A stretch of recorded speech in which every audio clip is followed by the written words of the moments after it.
ಅಧ್ಯಾತ್ಮಕ್ಕೆ ವೈಜ್ಞಾನಿಕ ದೃಷ್ಟಿಕೋನ. ಸತ್ಯ ತಿಳಿದರೆ ಆಶ್ಚರ್ಯವಾಗಬಹುದು. ಆಧ್ಯಾತ್ಮಿಕತೆ ಮತ್ತು ವಿಜ್ಞಾನದ ಒಂದೇ ನಾಣ್ಯದ ಎರಡು ಮುಖಗಳಾಗಿದ್ದು, ಇವೆರಡರ ಸಮ್ಮೇಳನದಿಂದ ಅರ್ಥಪೂರ್ಣ ಜೀವನ ಸಾಧ್ಯವಾಗುತ್ತದೆ. ಕುರುಡು ನಂಬಿಕೆಗಳಿಗೆ ಮನ್ನಣೆ ನೀಡದೆ ಮನೋಭಾವದಿಂದ ವೈಜ್ಞಾನಿಕ ಆಧ್ಯಾತ್ಮಿಕ ತತ್ವಗಳನ್ನು ಅರ್ಥ ಮಾಡಿ ಕೊಳ್ಳುವುದೇ ಸತ್ಯದ ಹುಡುಕಾಟವಾಗಿದೆ. ಮನಸ್ಸಿನ ಶಾಂತಿ ಮತ್ತು ಯಾಂತ್ರಿಕವಲ್ಲದ ಜೀವನಕ್ಕಾಗಿ ವಿಜ್ಞಾನ ಮತ್ತು ಆಧ್ಯಾತ್ಮ ಎರಡೂ ಅನಿವಾರ್ಯ. ಆಧ್ಯಾತ್ಮಕ್ಕೆ ವೈಜ್ಞಾನಿಕ ದೃಷ್ಟಿಕೋನ. ನಿಜವಾದ ಸತ್ಯ.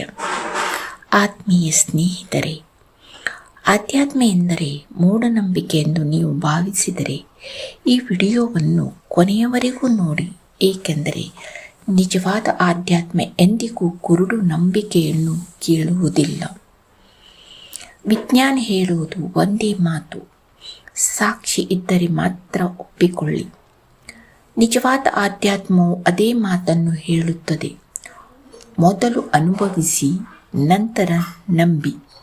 ಹಾಗಾದರೆ ವಿಜ್ಞಾನ ಮತ್ತು ಆಧ್ಯಾತ್ಮದ ನಡುವೆ ವ್ಯತ್ಯಾಸವೇನು? ವಿಜ್ಞಾನ ದೂರದ ನಕ್ಷತ್ರಗಳನ್ನು ಅಧ್ಯಯನ ಮಾಡುತ್ತದೆ. ಅಧ್ಯಾತ್ಮ ನಮ್ಮೊಳಗಿನ ಮನಸ್ಸನ್ನು ಅಧ್ಯಯನ ಮಾಡುತ್ತದೆ.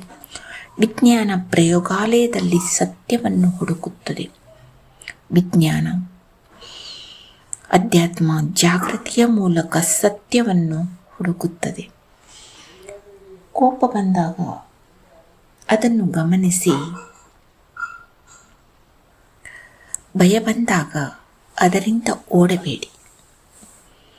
ಅಹಂಕಾರ ಬಂದಾಗ ಅದನ್ನು ಸಮರ್ಥಿಸಿಕೊಳ್ಳಬೇಡಿ. ಕೇವಲ ಗಮನಿಸಿ. ಈ ಗಮನಿಸುವಿಕೆಯೇ ನಿಜವಾದ ಧ್ಯಾನ.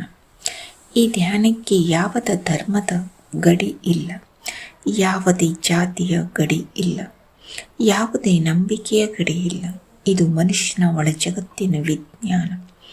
ಅಧ್ಯಾತ್ಮ ಎಂದರೆ ಪವಾಡಗಳನ್ನು ಹುಡುಕುವುದು ಅಲ್ಲ, ನಮ್ಮೊಳಗಿನ ಸತ್ಯವನ್ನು ಕಂಡುಹಿಡಿಯುವುದು. ವಿಜ್ಞಾನವಿಲ್ಲದ ಅಧ್ಯಾತ್ಮ ಕುರುಡು ನಂಬಿಕೆಯಾಗಬಹುದು. ಅಧ್ಯಾತ್ಮವಿಲ್ಲದ ವಿಜ್ಞಾನ ದಿಕ್ಕಿಲ್ಲದ ಶಕ್ತಿಯಾಗಬಹುದು. ಇವೆರಡು ಒಂದಾದಾಗ ಮಾತ್ರ ಜ್ಞಾನ ಸಂಪೂರ್ಣವಾಗುತ್ತದೆ. ಮುಂದಿನ ಬಾರಿ ಯಾರಾದರೂ ಅಧ್ಯಾತ್ಮ ಎಂದರೆ ಮೂಢನಂಬಿಕೆ ಎಂದರೆ ಅವರಿಗೆ ಒಂದು ಪ್ರಶ್ನೆ ಕೇಳಿ: ನೀವು ನಿಮ್ಮ ಮನಸ್ಸನ್ನು ಎಂದಾದರೂ ವೈಜ್ಞಾನಿಕವಾಗಿ ಗಮನಿಸಿದ್ದೀರಾ? ಬಹುಶಃ ಅಲ್ಲಿಂದಲೇ ನಿಜವಾದ ಆಧ್ಯಾತ್ಮ ಆರಂಭವಾಗಬಹುದು. ನೀವು ನಿಮ್ಮ ಮನಸ್ಸನ್ನು ಎಂದಾದರೂ ವೈಜ್ಞಾನಿಕವಾಗಿ ಗಮನಿಸಿದ್ದೀರಾ? ನಿಮ್ಮ ಉತ್ತರವನ್ನು ಕಾಮೆಂಟ್ನಲ್ಲಿ ತಿಳಿಸಿ. ಆಲೋಚನೆಯಿಂದ ಬೆಳಕು ಹೊರಗಲ್ಲ, ನಮ್ಮೊಳಗೆಯೇ ಇದೆ. ಧನ್ಯವಾದಗಳು.